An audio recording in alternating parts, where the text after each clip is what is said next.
My stepdaughter laughed when I asked to be included in family decisions. She said, "You're just my mom's husband, not my real dad." Her mother stayed silent.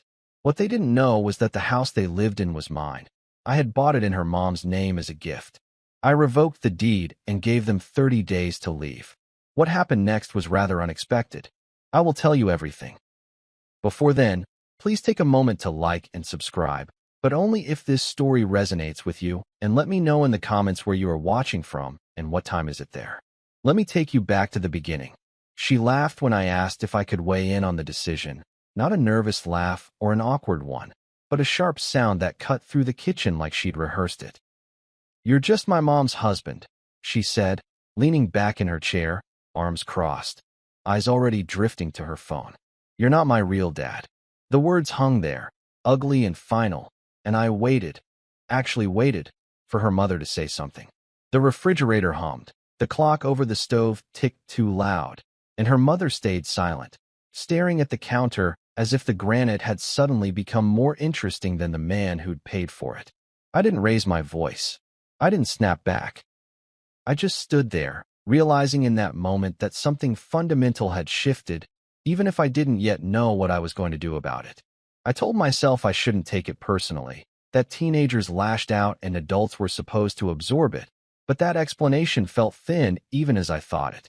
I had come into their lives slowly, deliberately, believing that consistency mattered more than biology, that showing up every day would eventually earn me a place at the table. I'd driven her to school when her friends' parents canceled, sat through recitals where she barely glanced my way, covered expenses her biological father ignored without a second thought. Standing there in that kitchen, I felt the weight of all those years pressed down on me, not as pride, but as a question I couldn't avoid anymore. If I wasn't family now, after everything, then when exactly was that supposed to change? I didn't argue, but somewhere deep inside, I acknowledged that this wasn't just a comment. It was a boundary they'd already drawn without me. Later that evening, my phone buzzed with a notification about the utility bill posting, an automatic reminder of responsibilities that never asked whether I felt respected or not. I paid it like I always did, thumb moving across the screen out of habit, not generosity, and that distinction mattered more than I wanted to admit. I walked through the house afterward, the one I'd bought early in the marriage and placed in my wife's name as a gift, remembering how proud I'd been when I handed her the paperwork. Back then, I'd thought love was proven through trust, that putting something so tangible in someone else's name meant I believed in us completely. That night, the walls felt different, not hostile but indifferent, as if they'd been witnesses to a version of me that no longer existed. I remember thinking, briefly and almost guiltily, that gifts could be taken back, but I pushed that thought away before it settled. By the next morning, nothing had changed on the surface, and that normalcy unsettled me more than open conflict would have. My stepdaughter breezed past me on her way out, earbuds in, not even pretending to acknowledge my presence, and her mother asked if I could pick up groceries after work like it was the most natural request in the world. I agreed, because saying no felt like escalation, and I wasn't ready for that yet. On my drive to the office, traffic crawled, giving me too much time to replay the kitchen scene, her laughter looping in my head. I told myself that I'd address it later, that I'd choose the right moment. But even then I sensed that waiting had consequences. Some delays weren't neutral, they were decisions in disguise, and I had a feeling this one would come back to demand a price. At work, a coworker asked how things were at home, casual and well-meaning, and I gave the same practiced answer I always did. "Good," I said, smiling just enough to make it believable, even as my chest tightened with the effort of keeping everything contained. During lunch, a text from my wife popped up asking if I'd transferred money for an upcoming expense related to her daughter's school, already assuming the answer. I sent it without comment, then stared at the confirmation screen longer than necessary, noticing how transactional my role had become without anyone ever saying it out loud. That was when I first allowed myself to think, clearly and without apology, that being needed wasn't the same as being valued. The thought scared me because it pointed toward an eventual reckoning I wasn't sure I was ready to face. That evening, I unpacked the groceries while they talked in the living room, their laughter floating down the hallway, unguarded now that they thought I wasn't listening. I caught fragments of conversation, inside jokes I wasn't part of, plans already made, and I felt oddly like a guest in my own house. I didn't interrupt. Instead, I focused on the mundane details, the sound of cans hitting the pantry shelf, the faint ache in my lower back, anything concrete enough to keep me grounded. I remember thinking that night that I had spent years trying to earn a role that no one had ever intended to give me. The realization didn't explode. It settled, heavy and quiet, and with it came the understanding that something irreversible had begun, even if no one else realized it yet. 2 days later, I noticed how conversations stopped when I entered a room, how decisions were framed as updates instead of discussions, and each small exclusion stacked onto the last until it formed a pattern I could no longer ignore. I wasn't angry, not yet, but I was awake in a way I hadn't been before, cataloging moments instead of explaining them away. A message from my bank that evening confirmed another automatic payment clearing, and I laughed softly to myself, not because it was funny, but because the irony was unavoidable. I was central to their stability and peripheral to their respect, and that imbalance couldn't hold forever. Even then, I knew there would come a moment when I'd have to choose between maintaining the illusion of harmony and acknowledging the truth of my place in that family. I didn't confront either of them that week, and from the outside, everything looked the same. We ate dinner together, shared space, performed normalcy well enough that even I almost believed it again. But beneath that routine, something had shifted permanently, like a hairline crack spreading through glass. I found myself imagining what it would mean to stop smoothing things over, to assert a boundary instead of absorbing another slight, and the thought both terrified and steadied me. I didn't know yet how far this would go, only that it wouldn't end quietly. That delay, that choice to wait instead of act, felt necessary at the time. I didn't realize then how much it would cost me, or them, when everything finally came apart. I heard her say it again 2 days later, not to my face this time, but loudly enough that it felt intentional. I'd just stepped into the hallway when her voice carried from the living room, careless and amused. "He's not my dad," she said, laughing like it was an obvious punchline. "He just thinks he gets a say because he pays for stuff." Someone else laughed with her, maybe a friend on speakerphone, maybe someone online, but what mattered was how comfortable she sounded saying it. I stopped where I was, one hand still on the doorframe, and waited for her mother's voice to cut in, to correct her, to soften it. Nothing followed. That silence landed harder than the words themselves, and I remember thinking, with a clarity that startled me, that silence wasn't neutral. It was a decision. I didn't storm in or announce myself. I stepped back quietly, the way you do when you realize you've wandered somewhere you weren't meant to be. In the bedroom, I sat on the edge of the bed and let the moment replay, noticing how familiar the feeling was. This wasn't the first time I'd been spoken about instead of spoken to, but it was the first time I stopped making excuses for it.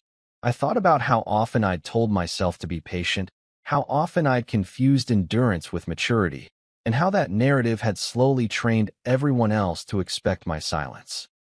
I knew, even then, that confronting it would change things, and part of me hesitated not because I was afraid of conflict, but because I suspected that once I named the problem, I wouldn't be able to ignore the answer. That afternoon, my wife asked if I could take her daughter to an appointment later in the week, phrasing it as a favor even though we both knew it wasn't optional. I agreed out of reflex, then caught myself wondering when exactly my role had shifted from partner to provider without authority. At work, I found it hard to concentrate, my mind drifting back to small moments I'd brushed aside before. The way decisions were announced to me after they were made, the way gratitude had slowly been replaced by expectation. A notification popped up reminding me about the mortgage payment, and for the first time, I didn't feel pride when I saw it clear. I felt something closer to resentment, and that scared me because resentment, once it takes root, doesn't disappear quietly. That evening, I tried to talk to my wife, choosing my words carefully, like someone diffusing a device they didn't fully understand. I told her I felt excluded, that the comment her daughter made had hurt more than I'd expected, and that I needed to feel like my presence mattered beyond what I provided.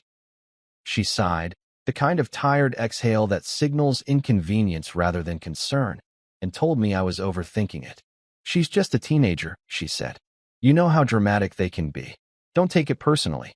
I waited for her to add that it wasn't okay, that she'd talk to her daughter, but she didn't. In that moment, I realized she wasn't disagreeing with me. She was dismissing me, and there's a difference that cuts deeper.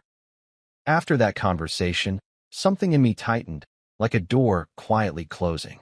I nodded, said I understood, and went to take a shower, letting the water run longer than necessary, as if it could rinse away the realization forming in my chest. I thought about how often I'd defended her silence as neutrality, how I'd told myself she was just avoiding conflict. But avoidance has consequences, too. By choosing not to challenge her daughter, she was choosing a side, whether she admitted it or not. Standing there, I acknowledged for the first time that I had been negotiating my own dignity to keep the peace, and that bargain was starting to feel too expensive to maintain. Over the next few days, the pattern sharpened. Decisions about schedules, expenses, even minor household changes were made without me, then presented as fait accompli. A text came in asking me to transfer money for a school-related cost, already overdue, and I did it, feeling the familiar mix of obligation and frustration twist together. I noticed how my stepdaughter spoke to me only when she needed something, her tone efficient, transactional, and how she avoided me otherwise. Each interaction felt like a reminder of the role I'd been assigned without consent. I started keeping mental notes, not out of spite but out of necessity, as if part of me knew I'd need clarity later when emotions threatened to blur the facts. One night, while everyone else slept, I sat at the kitchen table with my laptop open, not looking for anything in particular at first.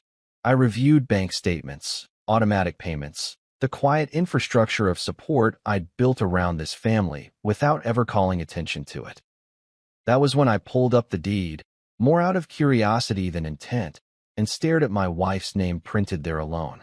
I remembered the day I'd signed it over, how certain I'd been that generosity would foster closeness, that trust would be reciprocated. Instead, it had created an imbalance no one wanted to acknowledge. I closed the laptop quickly, as if the thought itself was dangerous, but I couldn't unsee what I'd seen or unknow what I now understood. By that weekend, I found myself emotionally distancing in small ways, conserving energy without fully realizing it. I declined a social plan, citing work, and spent the evening alone instead, noticing how little my absence registered. A friend texted to check in, asking if everything was okay, and I almost told the truth before deciding against it. I wasn't ready to say it out loud yet, not because it wasn't real, but because once spoken, it would demand action. Still, I could feel something building, a quiet resolve forming beneath the confusion and hurt. I had begun, without announcing it, to separate what I gave from what I owed, and that mental shift felt like the first step toward a line I knew I'd eventually have to draw. I didn't confront them that weekend, either, and the delay felt heavier this time, less like patience and more like postponement. I sensed that whatever came next would force a reckoning, not just with them, but with myself and the choices I'd made to get here. As I lay awake one night, listening to the familiar sounds of the house settling, I admitted something I hadn't wanted to face before. If nothing changed, I would eventually disappear inside this role, reduced to a function instead of a person. And I knew, with a certainty that unsettled me, that I wasn't willing to let that happen. Even if choosing myself meant everything else had to fall apart first. The bank notification came through while they were laughing in the next room, the soft chime of my phone cutting through the noise like a reminder I hadn't asked for. Another automatic payment cleared, mortgage, on time, like always, and I stared at the screen longer than necessary, watching the confirmation settle in. Their laughter rose and fell through the wall, casual and unburdened, and I felt something in my chest tighten not from jealousy, but from the growing awareness that my contributions had become invisible. I set the phone face down on the counter and leaned there for a moment, steadying myself, already sensing that this wasn't just irritation. It felt like the start of something I wouldn't be able to reverse, even if I wanted to. That night, I made a mental inventory of everything I handled without discussion, not because I wanted credit, but because I needed to see the reality clearly. The mortgage was just the beginning. There were utilities, insurance, school fees, car maintenance, emergency expenses that appeared without warning and disappeared just as quietly once I covered them. I remembered moments when I'd reassured myself that this was what stepping up looked like, that providing stability was its own reward. But standing there in the kitchen, listening to the hum of appliances I paid for, I realized how rarely anyone asked whether I was okay with it. Gratitude had slowly eroded into assumption, and assumption had hardened into expectation. A shift so gradual, I'd almost missed it until now. The next morning, my stepdaughter asked if I could drive her somewhere after school, not even looking up as she spoke. There was no please, no acknowledgement that I might have plans of my own, just a statement delivered with the confidence of someone accustomed to compliance. I agreed, then immediately wondered why I did, why my instinct was still to accommodate even as resentment simmered beneath the surface. On the drive, she scrolled through her phone, earbuds in, and I watched the road, acutely aware of the silence between us. I thought about how easily she dismissed my role when it came to respect, yet relied on it without hesitation when it came to convenience. The imbalance felt stark, and for the first time, I didn't rush to excuse it. Later that week, I tried again to address the tension, choosing a quiet evening when it was just my wife and me at the table. I didn't accuse or raise my voice. I explained, carefully, that I wasn't asking to replace her daughter's father, only to be treated as part of the family I supported. She listened with a distant expression, nodding occasionally, then told me I was making it bigger than it needed to be. She didn't mean anything by it, she said. You know she's grateful. She just doesn't say it. The words felt hollow, and I realized she was defending the idea of harmony rather than confronting the reality of disrespect. When I asked her directly whether she thought her daughter's comment was acceptable, she hesitated just long enough for the answer to be clear. That hesitation stayed with me long after the conversation ended, echoing in the quiet moments when I found myself alone. I started noticing how often my wife framed issues around how her daughter felt, how rarely she asked how I did. It wasn't malicious, it was habitual, and that made it harder to challenge without seeming unreasonable. Still, the effect was the same. I felt increasingly like an accessory to their lives rather than a participant, useful but easily disregarded. A friend at work commented that I looked tired, and I laughed it off, but inside I knew it wasn't about sleep. It was the exhaustion of constantly proving your worth to people who benefit from it without acknowledging it. One evening, while sorting through paperwork, I came across old documents from when we first moved into the house, and the memories surfaced uninvited. I remembered the excitement of starting a blended family, the optimism that had driven me to give freely, believing it would strengthen our bond. Back then, I told myself that love meant generosity without conditions, but generosity without boundaries had led me here, quietly resentful and unsure of my place. I sat there longer than I intended, the papers spread out before me like evidence in a case I hadn't wanted to build. It dawned on me that I wasn't angry because I'd given too much. I was angry because giving had replaced communication and no one had noticed or cared. The escalation didn't come from a single argument, but from the accumulation of moments that followed. A school expense I was informed of after the deadline had passed. A decision about a weekend trip made without asking if I was available to help fund it. Each instance reinforced the same message. My role was assumed, not discussed. I began responding more slowly to requests, not out of spite, but because I needed time to decide whether compliance was still my default. The shift was subtle, but I felt it, a growing sense of agency I hadn't exercised in years. I knew even then that once you start questioning expectations, you can't unsee them. Late one night, unable to sleep, I reviewed the deed again, not with intent, but with clarity. I saw it less as leverage and more as a symbol of how far I'd gone to prove my commitment. The realization that I had options, real, tangible ones, changed the way I saw everything else. I wasn't trapped by circumstance. I'd been trapped by my own reluctance to assert boundaries. That understanding didn't make me feel powerful. It made me feel responsible for the next steps, whatever they were.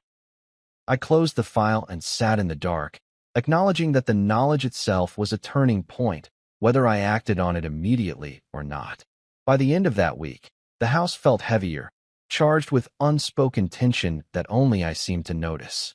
I found myself emotionally withdrawing, not as punishment, but as self-preservation, conserving energy for decisions I sensed were coming. A message from my bank confirming another payment landed with less impact than before. I'd begun to detach from the automatic nature of it all. I knew, deep down, that this wasn't sustainable, that something had to give.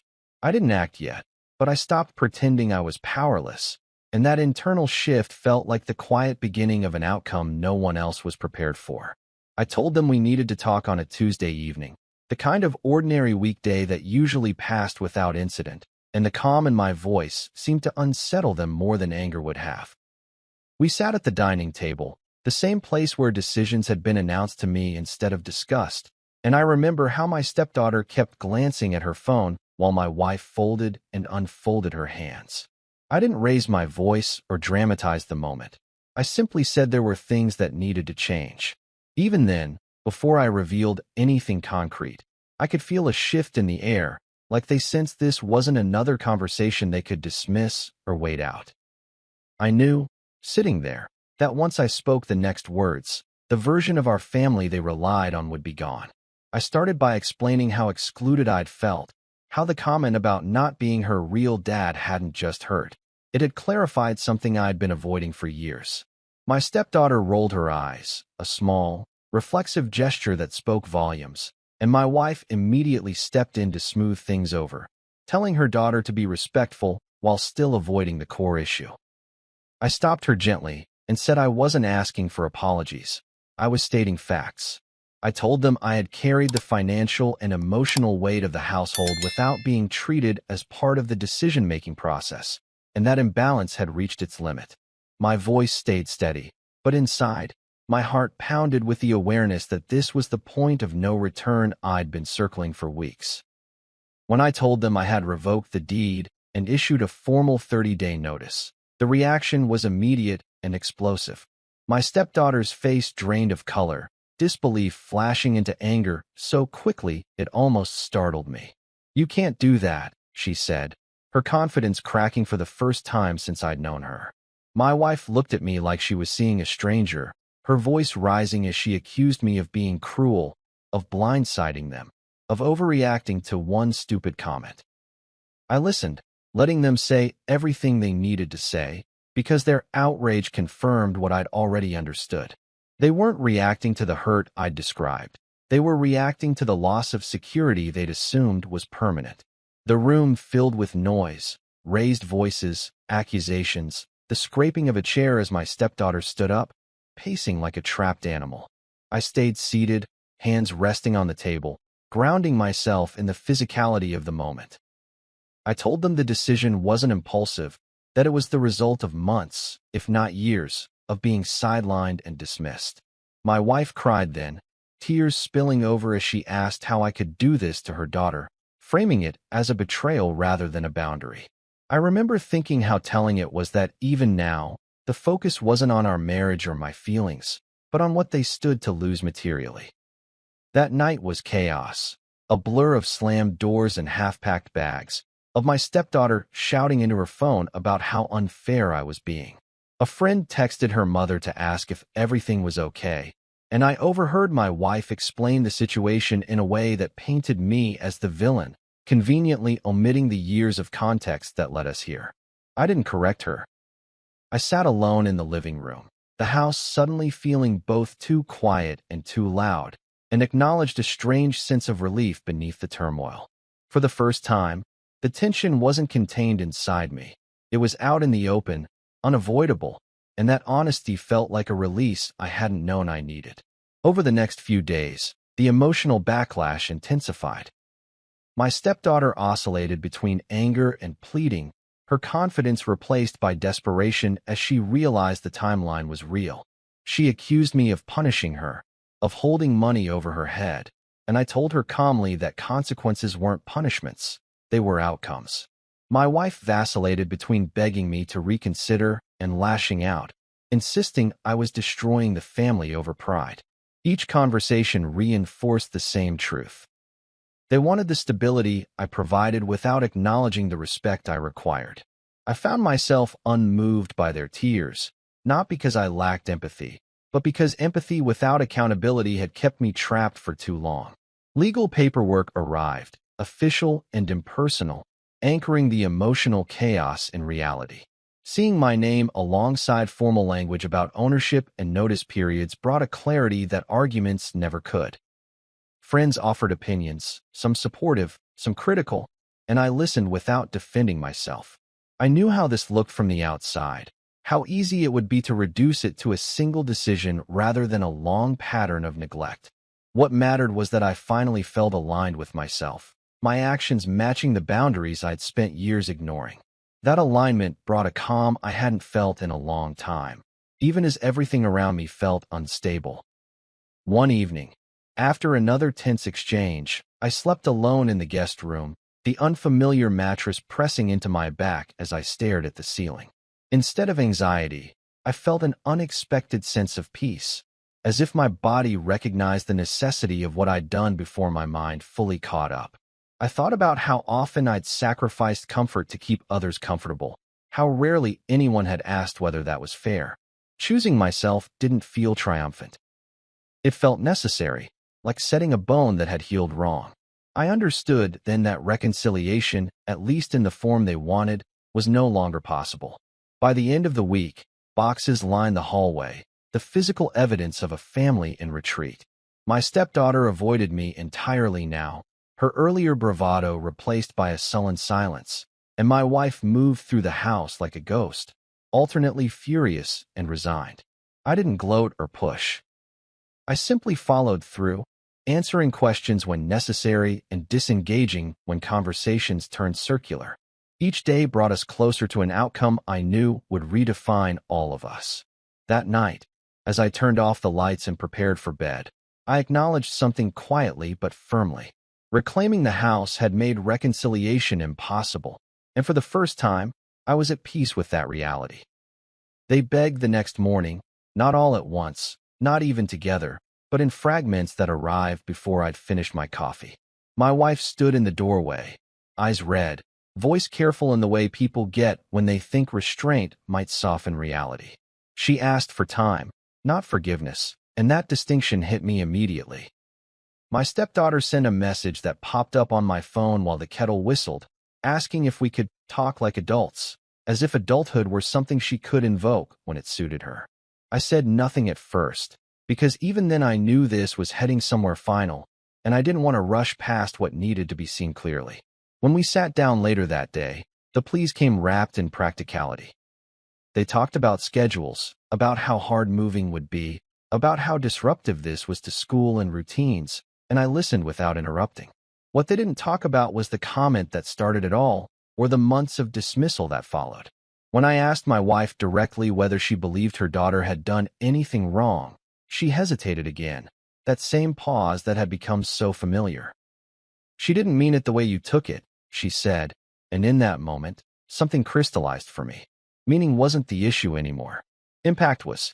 And the fact that she still couldn't say it mattered told me everything I needed to know about where I stood.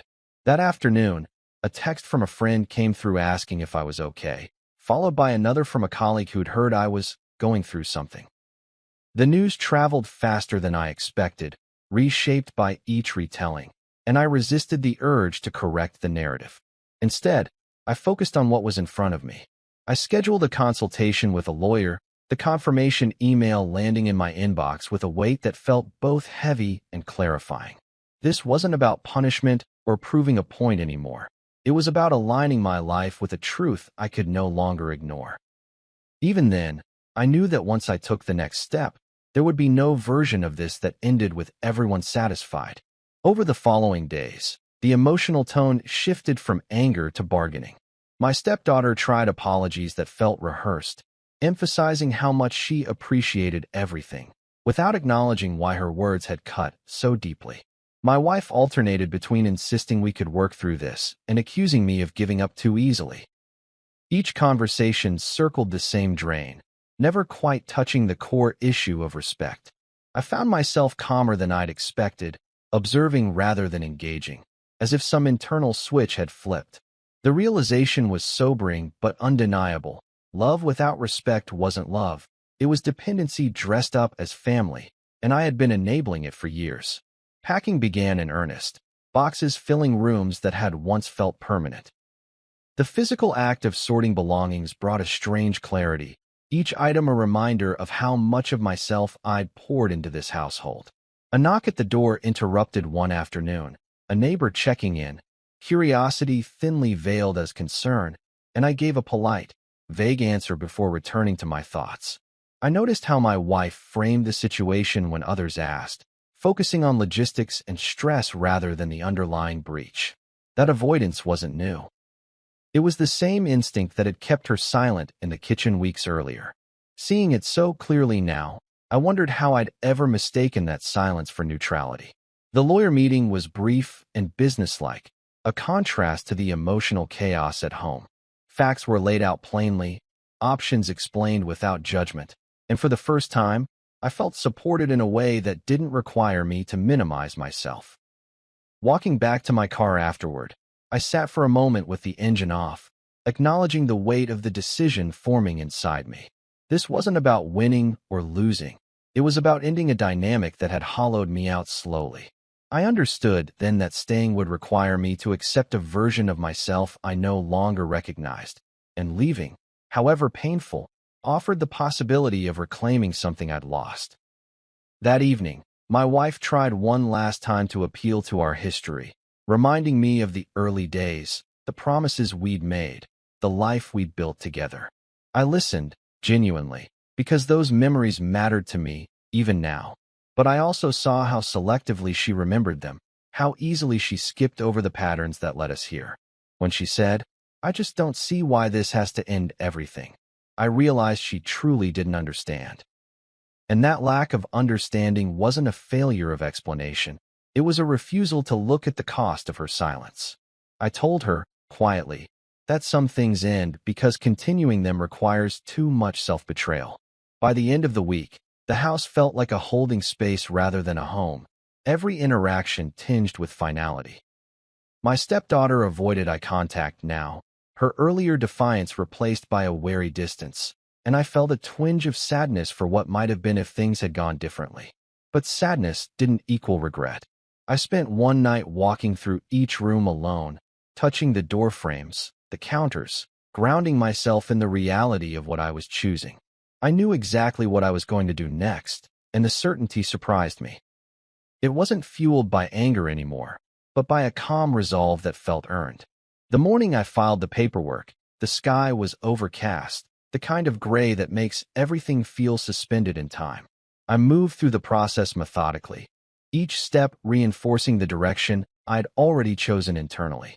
When I returned home, the house was quiet, and I sat at the kitchen table where it had all begun, thinking about how far things had come in such a short time. I didn't feel triumphant or vindicated. I felt clear, and that clarity told me something important. By the end of this, there would be no reconciliation, no returning to the way things were. There would only be the boundary I was finally ready to enforce, and the life that waited on the other side of it. I told her I was filing for divorce before she could finish apologizing, the words leaving my mouth calmly, almost gently, as if I were stating a scheduled change instead of ending a marriage. She had started with, "I know things got out of hand," and I stopped her there, not out of cruelty, but because I finally understood that apologies without understanding were just another way to delay accountability. The kitchen looked the same as it always had, sunlight hitting the counter at the same angle, but I felt different sitting there, grounded in a decision I'd already made in my head days earlier. I didn't argue or explain myself again. I simply told her that I was done trying to earn a place in a family that refused to acknowledge me as one of its own. She cried then, really cried, not the controlled tears she'd used before, and for a moment I felt the familiar pull to comfort her, to smooth things over like I always had. That instinct rose automatically, years of habit urging me to reach across the table and tell her we'd figure it out. Instead, I stayed where I was, hands folded, reminding myself why I was here. I told her that I loved the idea of family, but I couldn't stay married to someone who saw disrespect as something I was supposed to tolerate. She asked me how I could do this over something her daughter said, and that was when I realized she still didn't hear me. This wasn't about one comment. It was about years of silence that told me exactly where I ranked. When my stepdaughter found out, the reaction was immediate and raw. She cried and begged, her earlier confidence gone completely, replaced by fear that surprised even her. She told me she didn't mean it, that she was just angry that day, that she never thought I'd actually leave. Hearing that hurt in a way I didn't expect, not because I doubted her fear, but because it confirmed what I'd suspected all along. They never thought I would choose myself. I listened to her without interrupting, then told her the truth as plainly as I could. I said that words mattered, especially when they revealed how little respect someone had for the person holding everything together. I told her, family isn't about blood, but it is about respect, and I meant every word of it. I explained that I never tried to replace her father, never asked for a title I hadn't earned, but I did expect basic dignity in the home I provided. She looked at me like she was seeing me for the first time, and maybe she was. But seeing me now didn't undo the years when she hadn't. I wished her well, genuinely, and that honesty made it easier to hold the line. Letting go didn't mean I hated her. It meant I refused to keep shrinking myself so she could feel bigger. The last 30 days passed in a blur of boxes, paperwork, and strained silences. They packed what they needed, and I stayed out of the way, answering questions when necessary and disengaging when emotions ran high. Friends asked if I was okay, and this time, I told the truth. I said it was hard, but it was right, and saying that out loud felt like reclaiming something I'd lost years earlier. When the final day came, I stood in the doorway and watched them load the car, my wife avoiding my eyes, my stepdaughter staring at the ground. There was no dramatic goodbye, no final argument, just the quiet understanding that this chapter was over. After they left, I walked through the house alone, room by room, noticing details I'd overlooked before. The echo of my footsteps, the way the light filled the living room, the stillness that settled once the door closed behind them. I didn't feel empty. I felt present. I sat on the floor in the middle of the living room for a while, letting the reality sink in, and acknowledged the grief without letting it turn into regret. I hadn't taken anything from them. I had simply stopped giving what was never appreciated. That distinction mattered, because it reframed the entire story from loss to release. In the weeks that followed, the quiet became something I looked forward to instead of feared. I reconnected with friends I'd neglected, set routines that belonged to me, and noticed how much lighter I felt without the constant undercurrent of tension. There were moments of sadness, of course, and nights when the absence felt loud, but those moments passed without pulling me back into self-doubt. I reminded myself that choosing peace didn't require anyone else's approval. The life I was building now wasn't about proving my worth. It was about honoring it. Looking back, I understood something I'd missed for a long time.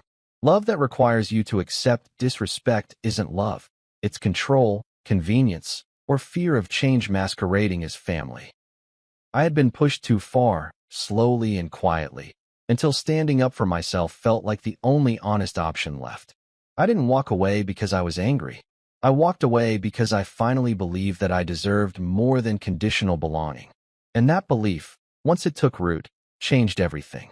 If this story resonated with you, if you've ever felt taken for granted by the people you sacrificed the most for, know this: you're not wrong for wanting respect. Boundaries aren't punishments. They're clarity. If this reminded you of your own situation, please like this video, because it helps stories like this reach the people who need them most. Share it with someone who's been carrying more than they should in silence. And subscribe to the channel if you want more real, honest stories about standing up for yourself when no one else will. Sometimes the bravest thing you can do for your family is decide who you are willing to be for yourself and stay. See you soon in the next story.